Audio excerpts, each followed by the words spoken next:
Saludo para todos y todas. Mi nombre es Carlos Alberto Algumedo Romaña.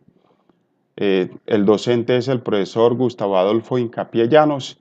En esta actividad vamos a hablar sobre las proteínas, las enzimas y su relación con la industria. Las proteínas son las moléculas orgánicas más abundantes. Las proteínas también están conformadas por unidades de aminoácidos, las cuales contienen algunos elementos muy importantes como carbono, hidrógeno, oxígeno, nitrógeno y en menor proporción azufre y fósforo. En algunos casos pueden contener hierro, cobre y algunos otros elementos, que eso pues se ha discutido. Las proteínas también de ellas se puede afirmar que son macromoléculas formadas por la unión de unidades más sencillas, y esas unidades sencillas se les conoce como aminoácidos.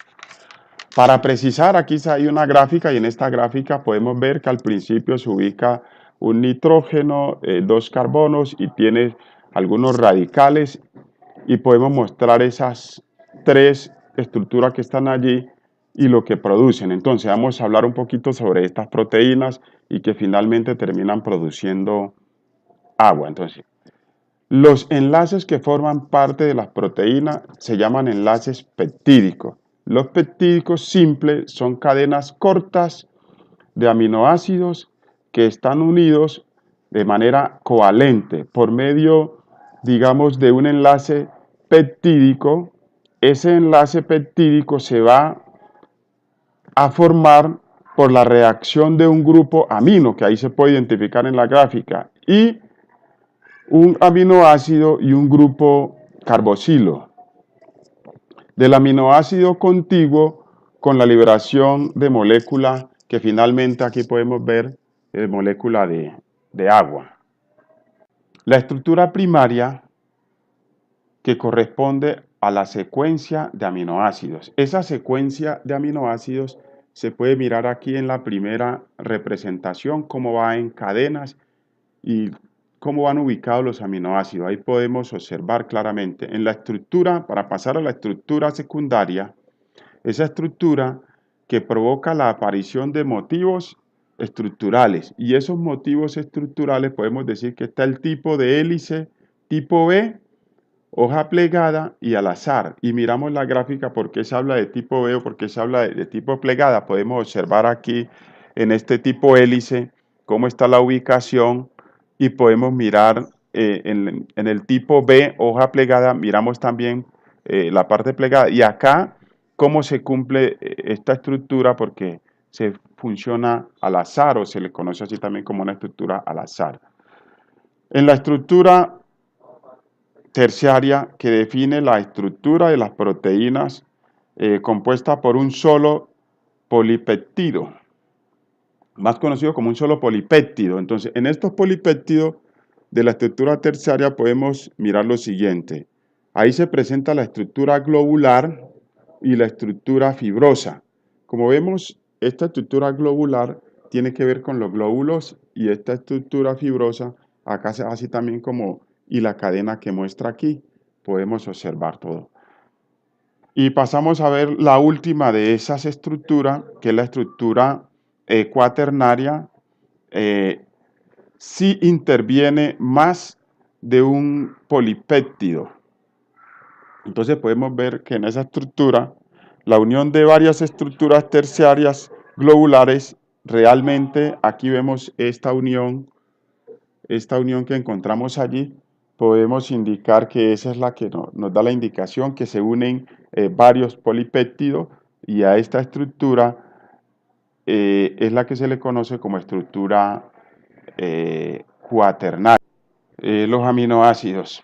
Para hablar de aminoácidos también tenemos que tomar en cuenta que la molécula que contiene un grupo carboxilo, aquí nos muestra la gráfica, y un grupo amino, o sea, libres, puede representarse en general por esta estructura que está aquí, siendo R un radical o cadena lateral característica de cada aminoácido. Y aquí vemos en la gráfica cómo están los dos carbonos rodeados por un nitrógeno. Tenemos el radical y los oxígenos y los hidrógenos que los están conformando. Los aminoácidos esenciales son aquellos realmente que el propio organismo no tiene la capacidad de sintetizar por sí mismo. Esto implica que la única fuente de estos aminoácidos en esos organismos es la ingesta directa a través de la dieta. Para precisar mucho más, hablemos de algunos aminoácidos esenciales. Está en el caso de la histidina, la leucina, la isoleucina, la lisina, la metionina, la fenilalanina, la treonina y el triptófano y la valina. Aminoácidos no esenciales. Hay una diferencia entre los aminoácidos esenciales y entre los aminoácidos no esenciales. La anterior estábamos hablando de los aminoácidos esenciales y estos son los aminoácidos no esenciales.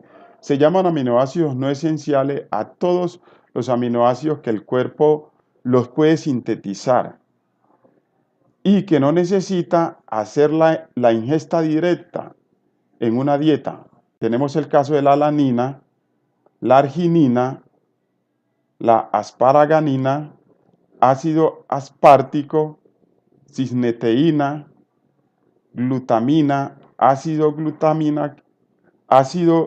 glutámico, la glicina, la prolina, la serina y tirosina.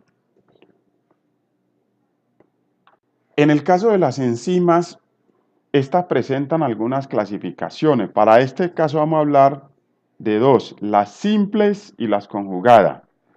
La simple, conformada por uno o más polipéptidos, o sea, cadena más de 10 aminoácidos. Como podemos ver en la figura, aquí está esta cadena que se puede representar, en este caso simple, una cadena con más de 10, o sea, polipéptidos. Ahí podemos ver que esa cadena contiene más de 10. En las conjugadas la conforman por lo menos un grupo no proteico enlazado a una cadena de más de 10 aminoácidos, cadena polipéptida. ¿Sí? Ahí vemos que este caso es la conjugada. Y aquí mostramos el ejemplo, dónde están ubicados, cómo van ubicados los carbonos y la posición que tiene el radical desde ese punto de vista.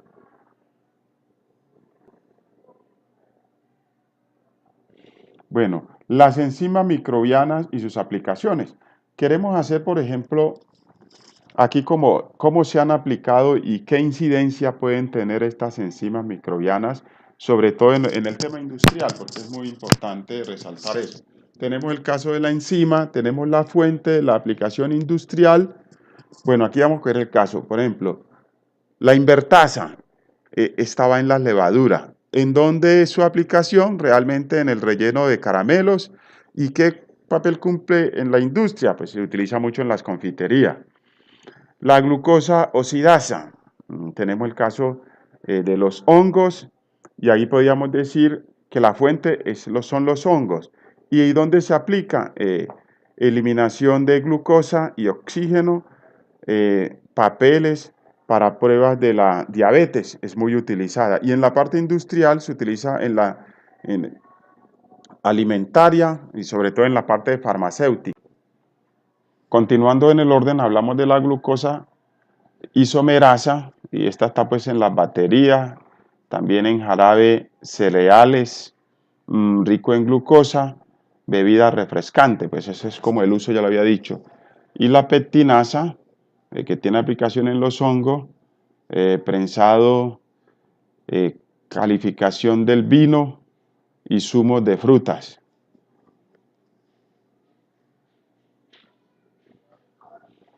Ahí está también la celulosa, esas celulosas en las baterías, y también tiene una función en los suavizantes y abrillantador de tejidos, detergente. Nosotros en eso hay que precisar que muchos detergentes son hechos a base de grasa, y también en la parte de la industria pues se funciona como levadura, como lavandería, para decir pues en el caso de las lavanderías.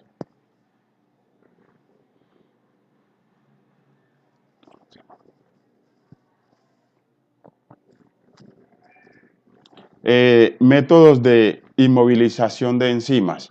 En los métodos de inmovilización de enzimas tenemos el caso de la retención física, que se da por proceso de absorción, y atrapamiento o inclusión. Como ven ahí las gráficas indican todo el proceso, cómo se da el proceso de absorción y atrapamiento o inclusión.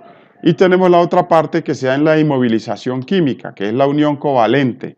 Ahí vemos cómo esta posición covalente en la gráfica aquí nos está mostrando la posición covalente, y miramos el entrecruzamiento, que el entrecruzamiento se da en los agregados entrecruzados, y acá se dan los cristales entrecruzados. Aquí están los cristales entrecruzados y aquí están los agregados entrecruzados. En el sector sanitario y farmacéutico también se dan algunas enzimas para diagnóstico. Están las enzimas de uso terapéutico, está la síntesis intermedio de compuestos químicos de interés farmacéutico. El sector medioambiental da el proceso de biorremediación, también se da la obtención de plásticos biodegradables y el tema del biocombustible.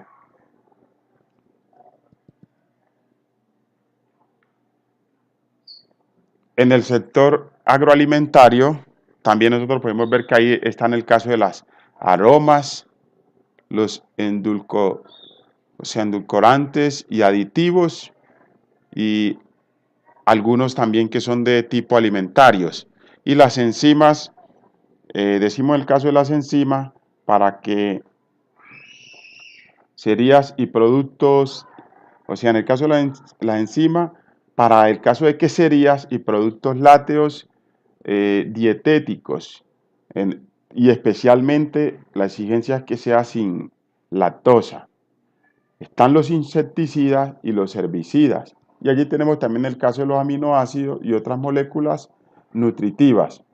Los procesos industriales, tenemos el caso de los detergentes, industria textil y peletera. Y también se da el caso de la síntesis de compuestos químicos, que es otro factor interesante. Muchas gracias, espero que esta información pueda haber servido como una investigación, o se pueda recrear, o se le puedan hacer aportes futuros. Muchas gracias.